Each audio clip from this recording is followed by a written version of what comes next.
Assalamualaikum warahmatullahi wabarakatuh. Selamat datang kembali untuk anak-anak ibu.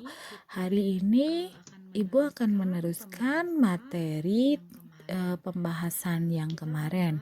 Kita sudah mengupas apa-apa saja nih yang akan kita bahas di materi, dan untuk hari ini kita akan mulai dengan keseimbangan pasar dan juga struktur pasar.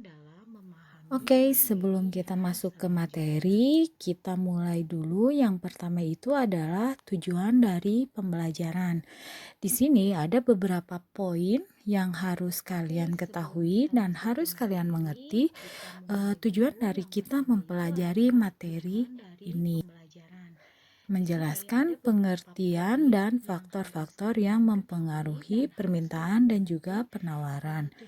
Kemudian di sini ada mendeskripsikan fungsi dari permintaan dan juga penawaran. Yang ketiga, menjelaskan kurva dan hukum permintaan dan penawaran. Kemudian poin keempat, mengidentifikasi proses terbentuknya harga keseimbangan. Yang kelima, menjelaskan pengertian elastisitas dan macam-macam elastisitas. Kemudian poin yang keenam, menganalisis faktor-faktor yang mempengaruhi elastisitas permintaan dan penawaran. Kemudian yang ketujuh, menjelaskan pengertian dan juga peran pasar. Poin kedelapannya menjelaskan macam-macam pasar. Kemudian yang kesembilan, mendeskripsikan bentuk pasar. Dan poin terakhir yang ke-10 adalah menjelaskan peran iptek terhadap perubahan dan jenis struktur pasar. Kemudian yang ke-9, mendeskripsikan bentuk pasar. Dan poin terakhir yang ke-10 adalah menjelaskan peran iptek terhadap perubahan dan jenis struktur pasar. Oke, untuk yang pertama kita mulai dari pengertian dan faktor-faktor yang mempengaruhi permintaan dan juga penawaran. Kita akan memulai dengan materi permintaan. Di sini, yang pertama akan kita bahas ialah pengertian dari permintaan. Permintaan di sini adalah keinginan yang disertai dengan kemampuan untuk membeli barang dan jasa dalam tingkat harga dan waktu tertentu. Kemudian di sini ada faktor-faktor yang mempengaruhi permintaan, antara lain yang pertama itu ada harga barang komplementer dan barang substitusi.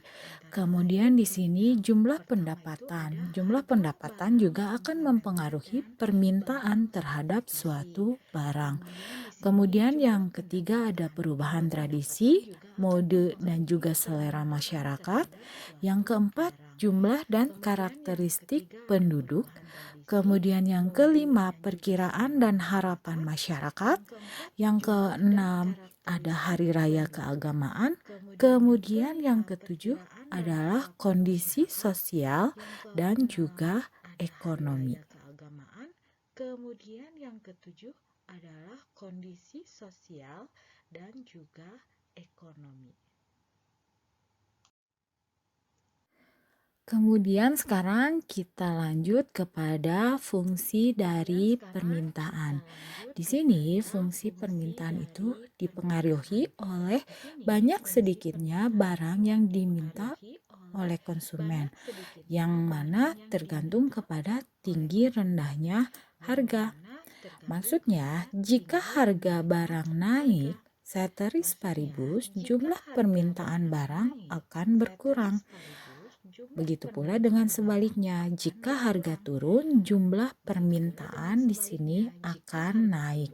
Seperti halnya kita ketahui, ketika harga suatu barang tinggi di suatu pasar, maka permintaan akan barang tersebut akan cenderung menurun. Berbeda lagi ketika barang tersebut murah, maka permintaan akan barang tersebut banyak.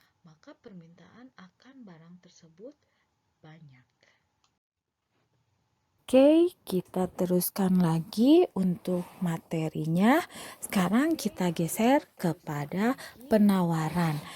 Di sini yang pertama kali yang akan Ibu bahas itu adalah pengertian dari penawaran.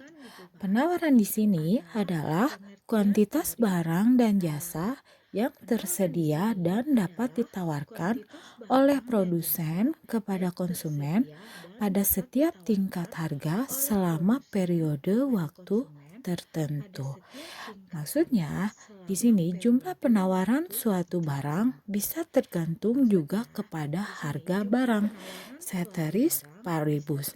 Maksudnya, tetap harga barang di sini akan mempengaruhi penawaran terhadap barang yang ditawarkan di pasaran tersebut.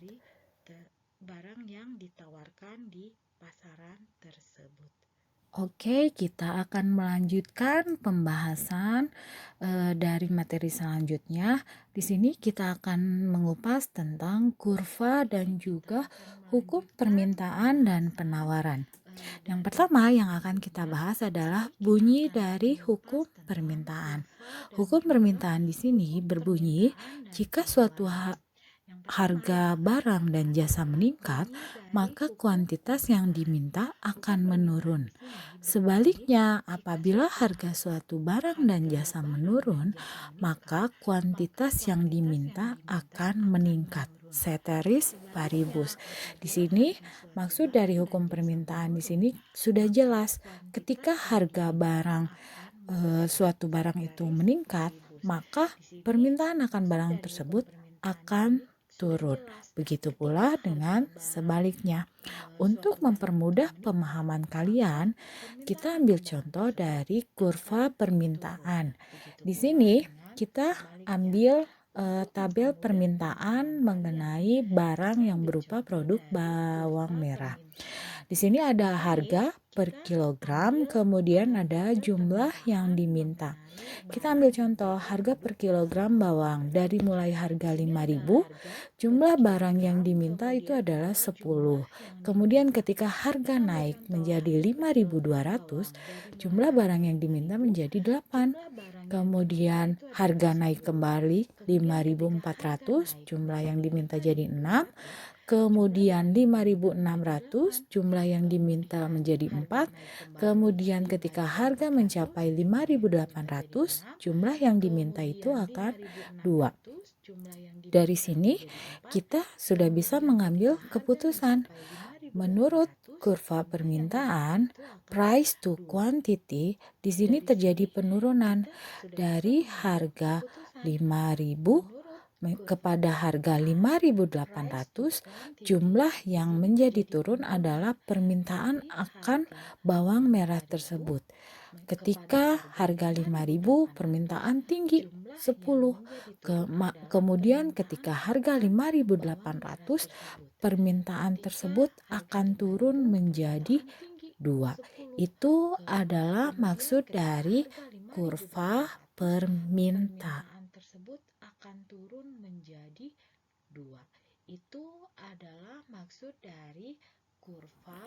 Oke, sekarang kita geser kembali kepada hukum penawaran. Di sini bunyi dari hukum penawaran adalah jika harga suatu barang dan jasa meningkat, maka kuantitas yang ditawarkan juga akan meningkat. Sebaliknya, apabila harga suatu barang dan jasa menurun, maka kuantitas yang ditawarkan juga akan menurun. Ceteris paribus. Kemudian, untuk mempermudahnya, kita lihat lagi. Kalau tadi kita melihat tentang kurva permintaan, kalau sekarang itu adalah kurva penawaran. Di sini masih kita ambil contoh tabel penawaran bawang merah. Seperti biasa, masih tetap dengan 2 poin, yaitu harga per kilogram dan juga jumlah penawaran. Kita masih ambil contoh, hanya posisi di sini adalah kebalikan dari permintaan yang tadi. Di sini kita lihat ketika harga 5.000, jumlah penawaran menjadi 2. Kemudian ketika harga 5.200, penawarannya menjadi 4, harga 5.400, kemudian penawarannya menjadi 6, kemudian ketika harga 5.600, penawarannya menjadi 8, dan ketika harga paling tinggi di 5.800, penawaran menjadi 10. Untuk kurvanya bisa kita lihat kalau yang tadi menurun ke bawah, kalau untuk kurva penawaran kita naik ke atas dari poin kepada jumlah barangnya yang tadinya 2 kemudian bergeser sampai ke poin ke-10, dan ketika harga 5.000 sampai ke 5.800, poin tersebut akan naik secara terus-menerus. Inilah yang membedakan antara kurva permintaan dan juga kurva penawaran. Poin tersebut akan naik secara terus-menerus. Inilah yang membedakan antara kurva permintaan dan juga kurva penawaran.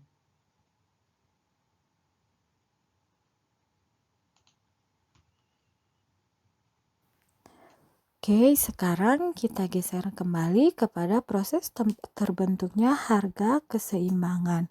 Di sini, harga keseimbangan atau yang dikenal dengan istilah harga pasar terbentuk melalui proses kesepakatan antara penjual dan juga pembeli. Dalam proses pembentukan harga, terlihat jelas berlakunya hukum permintaan dan juga penawaran.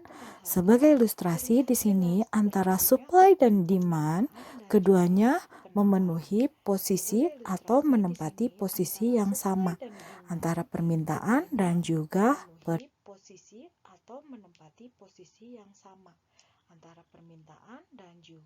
penawaran.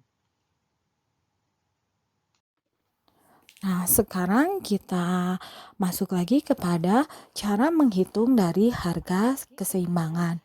Di sini ada rumus keseimbangan pasar, yaitu QD sama dengan QS. Di sini QD artinya jumlah permintaan, quantity demand.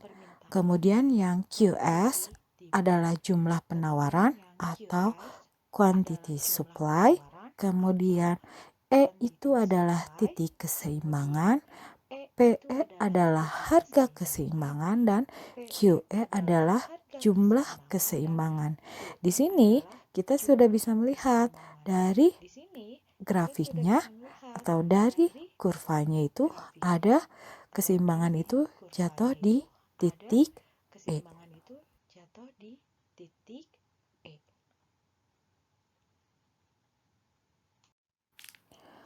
Oke, di sini ada contoh dari pembentukan harga keseimbangan atau dalam ilmu ekonomi disebut equilibrium.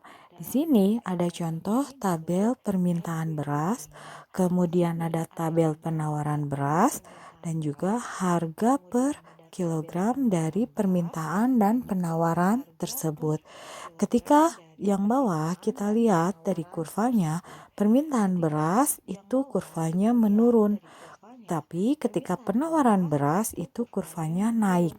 Nah, ketika kita menyatukan antara kurva permintaan beras dan kurva penawaran beras, titik bertemunya antara permintaan dan penawaran itu disebut harga keseimbangan atau titik equilibrium. Dalam istilah ekonomi, di sini menyebutkan ketika mencapai kepada titik keseimbangan, itu bisa dikatakan seorang penjual atau seorang produsen tidak mengalami keuntungan atau kerugian. Jadi dia hanya menjual sesuai dengan titik keseimbangannya. Keseimbangan di sini dalam arti keseimbangan dari harga pasar tersebut.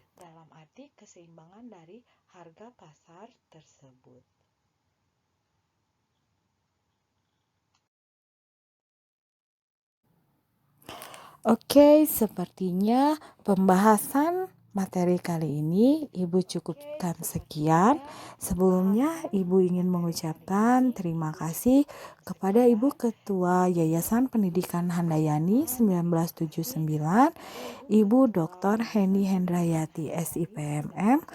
Kemudian untuk Kepala Sekolah SMA Handayani 2 Banjaran, Ibu Heni Herliani SPD, dan juga tidak lupa Ibu ucapkan terima kasih kepada guru-guru di SMA Handayani 2 Banjaran.